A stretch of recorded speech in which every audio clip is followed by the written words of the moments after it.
Hi everyone, so this is just going to be a video that I will be able to refer to in the future whenever I make any other videos about my hypothyroidism or Hashimoto's or Graves' disease. Um, these are all the symptoms that I've ever had my whole life, and I have never put them together. I never realized like they all fit together, and you know, it was my mother who noticed it a year ago. I'm 22 years old now, but I've had these my whole life. The major one is my weight. When you're hypothyroid, that is basically when your thyroid under functions. So you don't produce enough hormones, or in my case, with an autoimmune disorder, my body attacks itself. So my weight, people who are hypothyroid, they gain weight really easy, and it's really hard for them to lose weight. My whole life, I've never been skinny. I've always been medium at the least. I am a very active person my whole life. I played soccer, volleyball, race walking. I walk everywhere. I eat healthy. I go to the gym regularly, 5-6 days a week. Yeah. So despite all that, I still cannot lose weight, and I gain weight really easy. And like I said, the only time I've ever successfully lost weight prior to knowing about this was when I was still going to the gym every day, but I was smoking cigarettes that summer like an idiot. And so my hunger was like, I wasn't eating. I was eating maybe once a day or twice at most, and I mean eating like I ate a PB&J sandwich kind of thing. Otherwise, I was just drinking, I don't know, juice. But that's not healthy, obviously. So the weight was definitely an issue and still is. My hair, my whole life, my hair has fallen out. People say I shed like a cat. That is a symptom. My extremities are always really cold. If you ever touch my hands, they're really cold. My nose, my feet. My whole life I've gone to bed with socks on.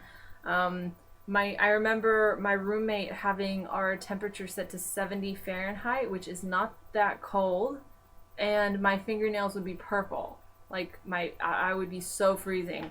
That's due to the bad circulation and the bad metabolism and everything. My skin has always been really dry, really itchy because it gets so dry. I have really brittle nails. Also, it's kind of like flakes, like it cracks really easy and it comes off and it's just really bad brittle nails. Chronic constipation. Again, my whole life, my brother always made fun of me because I would only go number 2 like every 3 or 4 days. I thought that was completely normal, and then I realized I had chronic constipation, and little did I know that's a symptom. Another symptom is having really bad periods. My period has always been extremely heavy and extremely painful, and it'll last maybe 3 or 4 days. Otherwise I'm just spotting, and it's just, it's been really bad periods. Some physical symptoms. I have some makeup on, like from leftover from yesterday, so it's kind of hard to see, but people who have hypothyroidism, they usually lose their eyebrows from the middle and out. So if you can see, I barely have any eyebrow hair from the middle and out, on both sides. It's really thins out. People who have hypothyroidism gain weight everywhere. Usually when people gain weight, it's in one area depending on how much testosterone or estrogen they have, or their genetics. So for example, I know some people, I think guys who get older, they all have it, like all their weight is in their gut. Or if you know some women who all their weight is in their butt and their thighs. Well, when you have hypothyroidism or your thyroid is underactive, you gain weight everywhere evenly. And the only place I remember reading and watching many videos and about, the only thing that stands out, if anything, is that the skin gets really saggy under here and on your arms. And my whole life, my arms have been my problem spot. I don't have a problem with my legs, because when I lose weight, it's like everybody, you lose weight like everywhere. My stomach gets flat really fast. My legs, I don't mind that they're thick, they're muscular. I have, boobs and a butt, I like it. But my arms, God, I'm so self-conscious. My arms have always been huge. The biggest, like, look at how very saggy skin, and that is another symptom of hypothyroidism. God, I can't believe I just showed my arms on video. And of course, we can't forget a family history.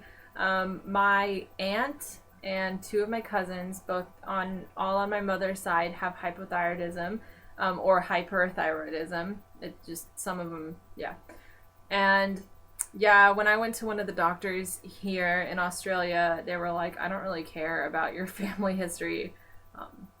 So, moving on. Another major thing with people who have this disease or condition is they're fatigued. My whole life, people called me Sleeping Beauty when I was growing up. Ugh.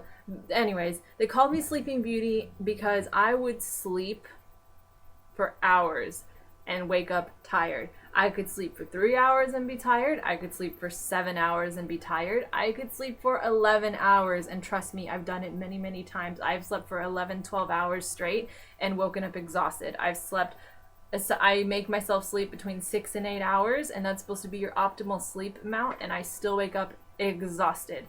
You hear of a lot of people who they cannot go to work. They literally cannot get up and go to work because they're so fatigued and have no energy. And that was my case, except with me, it was with school. I missed so much school because I could not peel myself out of bed. I was just like, no energy. I was just like drained of all energy. But of course, I didn't know I had this. And even when I did, it's like, what was I going to tell my professors? Like, oh, I was tired. Like, no, but it is, trust me, the fatigue is just so bad in my life and other people. And that is due to a lack of the ability, and that is due to the inability to absorb vitamins. A lot of the risk factors for people who have hypothyroidism is that with any autoimmune disease, you're most likely going to get another one. Like, it's not uncommon for somebody who has Hashimoto's or Graves' disease to also have a diabetes problem, or to also have like osteoporosis. So with hypothyroidism, you can't absorb vitamins, so calcium, your bones are really bad. And I have had bone problems my whole life. I was born with dislocated hips, but my kneecaps dislocate. I had to go to physical therapy my whole life for my legs. I've been told that I will get arthritis really soon, ever since I was so yeah, lots of bone problems because we can't absorb calcium. Another thing was you can't absorb B vitamins. And I have asthma, which I thought was completely separated from hypothyroidism, but no. If you have asthma or a lung problem or like a respiratory problem, it's again a symptom with this condition. I found out that I had asthma when I was a little kid. You know, I was playing soccer when I was a little kid, and you know, couldn't run across the field without like so that is because you're lacking in a lot of vitamin D and B vitamins in relation to the energy, especially B12. And with the fatigue that I mentioned earlier, because we're so tired all the time, we crave carbs because our body's like, oh my God, we have no energy. We need like energy that we can store. So that's why people who have this condition, they end up craving, bread, potatoes, pancakes, the things that are really actually bad for us. But that's because, chemically we think we need it, or our body's telling us we need it. There are other symptoms that I haven't talked about for hypothyroidism that I don't have. A lot of people say that they experience brain fog or like memory loss and concentration problem. I don't know if I have that because, I don't know. I've never had an excessive problem with concentration. I've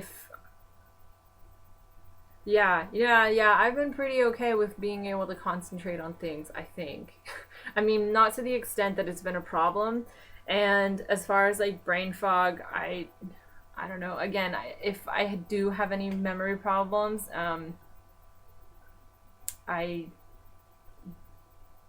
it's never really been too big of a problem for me. Unless I can't remember. Okay, no. Another symptom that I don't have, I don't know.